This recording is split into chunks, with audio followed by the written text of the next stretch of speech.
Bonjour, je suis Benoît Rognier. Je vais faire et commenter les exercices de didacticiel concernant les réécritures dans la partie calcul algébrique. Alors la réécriture consiste à sélectionner une expression et à appliquer une règle de réécriture. Alors la première règle qu'on va voir, c'est le calcul numérique. Donc quand on doit calculer une, une expression comme celle-ci, 2 puissance 5 fois 3 puissance 2 fois 7, il suffit de la sélectionner, ce qui ouvre le panneau latéral gauche qui contient toutes les règles de réécriture. Et il suffit d'aller dans calcul algébrique et simplification numérique, et ça va générer une nouvelle expression dans laquelle l'expression sélectionnée est remplacée par le calcul numérique correspondant. Voilà. Et donc on a bien obtenu la proposition qu'on devait obtenir, donc il n'y a plus qu'à identifier euh, ces deux propositions pour conclure l'exercice. Alors, simplification au Théba. Alors effectivement, on suppose que E est égal à x facteur de x plus 1, le tout divisé par x plus 1. Il faut montrer que E est égal à x, donc on a envie en fait de simplifier au Théba par x plus 1. Donc pareil, ça c'est une règle qui est disponible. Donc on va sélectionner l'ensemble de la fraction. On va faire calcul numérique et puis on va cliquer sur simplification au Théba, ce qui va nous donner la proposition E égale x qui est bien celle qu'on veut obtenir. Dénominateur commun. Donc là, il s'agit de mettre au même dénominateur deux fractions. Donc pareil, il y a une règle qui va appliquer la formule de mise au dénominateur commun. Et qui est ici dénominateur commun. Voilà.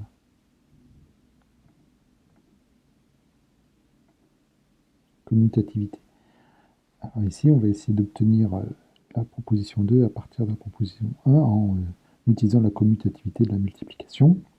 Donc on sélectionne le terme sur lequel on va appliquer la commutativité et on va cliquer sur commutativité. On va obtenir cette fenêtre dans laquelle on va pouvoir glisser et déposer les termes et les positionner dans l'ordre qui nous intéresse.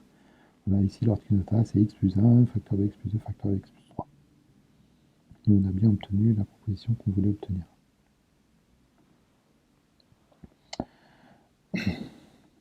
Alors ici, c'est l'associativité. Alors effectivement, qu'est-ce qu'on a? On déclare E, x, y des réels. On va supposer que x divisé par 2 est égal à y. On va supposer que E est égal à 3x sur 2 et on veut démontrer que E est égal à 3y. Alors effectivement, ce qu'on a envie, c'est de réécrire x divisé par 2, c'est utiliser cette égalité pour remplacer, réécrire x divisé par 2 par y. Alors ici, on peut essayer, mais on voit qu'ici, comme c'est d'abord une division, ce terme-là, on ne va pas pouvoir sélectionner x divisé par 2. Alors ce qu'on va pouvoir faire, c'est utiliser toutes les règles d'associativité de la division et de la multiplication pour pouvoir obtenir différentes formes en fait, de cette expression. D'ailleurs, quand on passe sa souris sur la règle, on voit à peu près toutes les différentes règles qui sont mises à disposition. Donc on peut réécrire A sur B en A fois 1 sur B, A fois B sur C en A fois B sur C. Tiens, c'est peut-être cette règle-là qui nous intéresse. A fois B sur A fois C qui va se réécrire en A sur C fois B sur D. A divisé par B, le tout divisé par C, qui peut se réécrire en A divisé par B fois C. Et on a vu la dernière, qui est A divisé par B sur C, qu'on va réécrire en A fois C sur B. Alors ici, c'est bien la deuxième qui va s'appliquer, et quand on va cliquer sur associativité, on va obtenir dans les onglets ici les différentes formes qui pourraient nous intéresser. Et donc on va typiquement choisir celle qui nous intéresse, c'est typiquement 3 fois x sur 2, par exemple, puisque x sur 2, on va pouvoir le réécrire en y. Donc on obtient x sur 2 et maintenant on va pouvoir sélectionner tranquillement x divisé par 2 et demander une réécriture générique. Et là on va pouvoir identifier la formule de réécriture avec la proposition 1 pour obtenir la conclusion qui nous intéresse. Alors, simplification linéaire, oui. Il y a donc quand on se retrouve comme ça avec des termes, on sent que, évidemment, c'est très proche de ce qu'on veut, hein. Ici, on a x plus 1 plus 2x plus 3. On va demander une simplification linéaire pour regrouper les x ensemble et les constantes ensemble directement. Donc là, dans le calcul algébrique, on fait simplification linéaire et ça va permettre d'obtenir 3x plus 4. Voilà, puis une fois qu'on en est là, il n'y a plus qu'à soustraire à gauche et à droite par 4, puis diviser à gauche et à droite par 3 pour obtenir x égale 2, ce qui est ce qu'on veut. Alors la simplification linéaire va un peu plus loin, c'est-à-dire qu'ici, qu'est-ce qu'on voit? En fait, on voit qu'on a, une fois le terme x divisé par x plus 1 et moins deux fois le terme x divisé par x plus 1. Donc on aimerait bien en fait les regrouper, ces deux termes-là.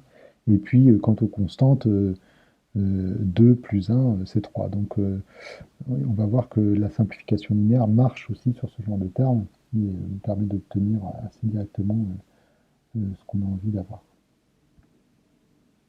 Voilà, ici on a bien obtenu 3 moins x moins 3.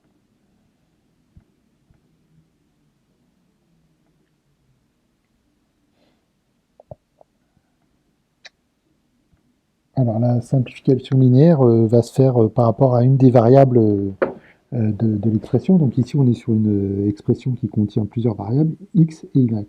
Et donc on peut considérer que ce sont des expressions linéaires en x ou linéaires en y, et c'est ce que va faire la notion de simplification linéaire.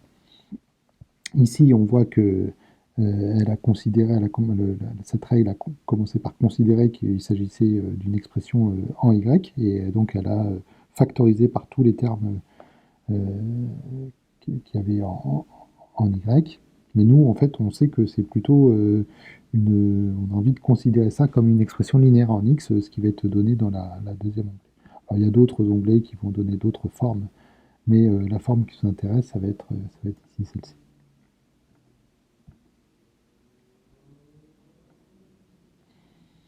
Alors, la factorisation, donc ici, on va supposer que x au carré est différent de 0, et on va supposer que e est égal à x2 plus 1, et on veut montrer qu'on a que e est égal à x2 facteur de 1 plus 1 sur x2, donc il suffit de mettre x2 en facteur.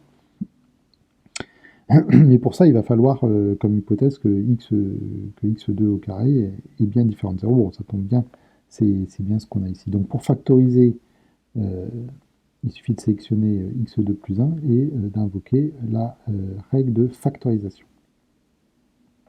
Alors voilà la forme générique de la factorisation. Donc ici, il s'agit de remplacer l'inconnu de raisonnement ici par x2 au carré. Alors ici, il y a une autre façon même encore plus directe. Alors la première façon de faire, c'est de cliquer sur l'inconnu et de faire apparaître le clavier. Et ici, on pourrait mettre x puissance 2.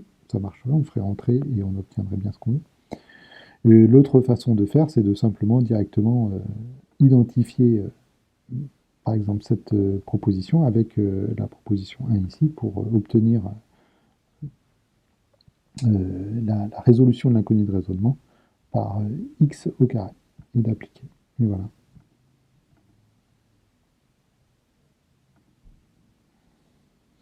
Alors, on a vu la règle générique de factorisation. Quand il y a un terme qui est effectivement à mettre en facteur, cette règle de factorisation va le faire. Voilà, donc cette fois-ci, ça donne plusieurs onglets.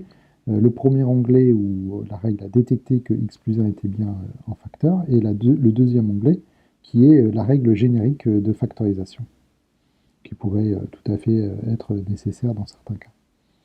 Donc ici, nous ce qu'on veut, c'est la règle générique, et puis ici, on va demander la simplification linéaire de ce terme-là pour obtenir ce dont on a besoin. Carré polynomial. Bon, bah là, c'est les identités remarquables. Hein. Donc ici, x au carré plus 6x plus 9, c'est une identité remarquable. Donc elles sont disponibles sous forme de deux règles. Donc il y a le carré polynomial et l'autre identité remarquable, la différence de deux carrés qu'on va voir juste après.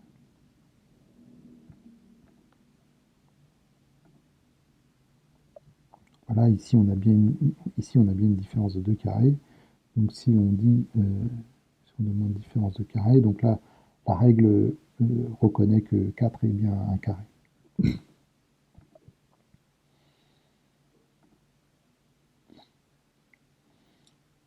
Alors, l'opposé. Oui, effectivement, là, on est dans un cas où on voit qu'on va devoir, en gros, sortir le moins, c'est-à-dire factoriser par moins 1 en quelque sorte et le sortir. Donc, on pourrait faire ça par une factorisation par moins 1, puis utiliser une règle d'associativité. Bon, ce serait un peu long. Il y a une règle qui est un tout petit peu plus rapide pour obtenir ça.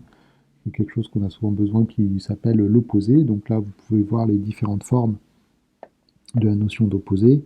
En gros, c'est la factorisation par moins 1, mais dans des cas un petit peu intéressants pour aller un peu plus vite. Donc ici, la règle d'opposé va directement factoriser et sortir le moins 1 de la fraction. Et une fois qu'on a ça, il n'y a plus qu'à appeler la différence de carré sur le numérateur.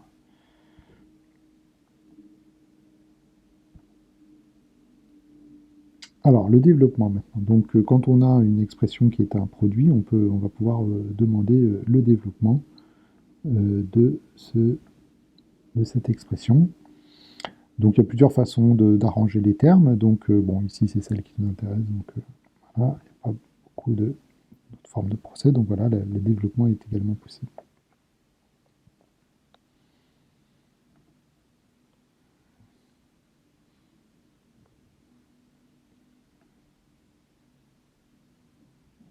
Donc, ici, on va demander le développement du numérateur. Ah oui, la développer et réduire. Non, alors c'est pas la bonne façon de faire. On va demander le développement sur l'ensemble. On va voir comment ça se comporte.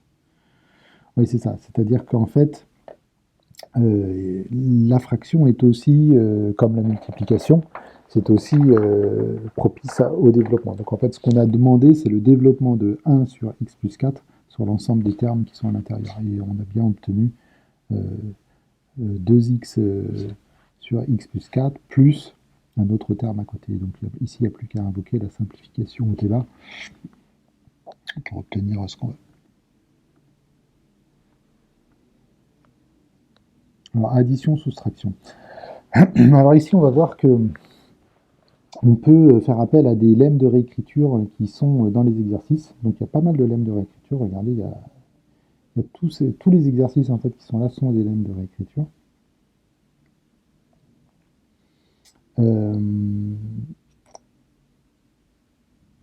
Donc ici, qu'est-ce qu'on a besoin de faire? On voit, en fait, ici, on reconnaît il y a un terme marquable, donc c'est x2 moins 9, moins 1, donc moins 10. Donc en fait, ici, on a envie de réécrire moins 10 en moins 9, moins 1. Ou d'ajouter, ce qu'on pourrait faire, c'est simplement ajouter et soustraire 1. Donc si par exemple on prend moins 10 et qu'on demande un lemme de réécriture qui va être par exemple l'ajout et la soustraction d'une constante, on va pouvoir finalement demander d'ajouter et d'enlever 1 à cette expression pour obtenir ça. Donc là maintenant on va demander la simplification linéaire, la simplification numérique, tout simplement de cette expression pour obtenir une différence de 2 carrés. Voilà, et obtenir ce qu'on voulait.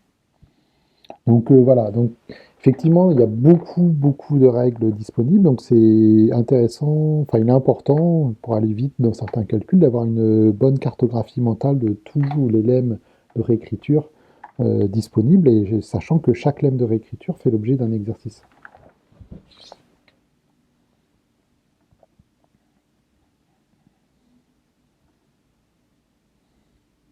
Alors, ici, on voit qu'il s'agit de développer, en quelque sorte, I1 sur x plus 1 sur l'ensemble des termes, mais on a envie, en fait, que ce ne soit pas tous les termes, on a envie de garder groupés certains termes.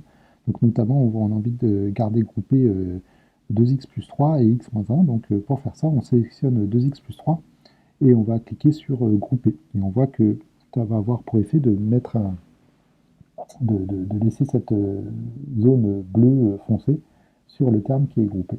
Donc, on a aussi envie de grouper y-1. Voilà, et maintenant, une fois que, comme ils sont groupés, ils vont résister en quelque sorte au développement. Voilà, et ici on a obtenu ce qu'on voulait en gardant groupé 2x plus 3 et x moins 1. Voilà, mais écoutez, ça conclut la partie didacticielle des réécritures. Bons exercices à tous.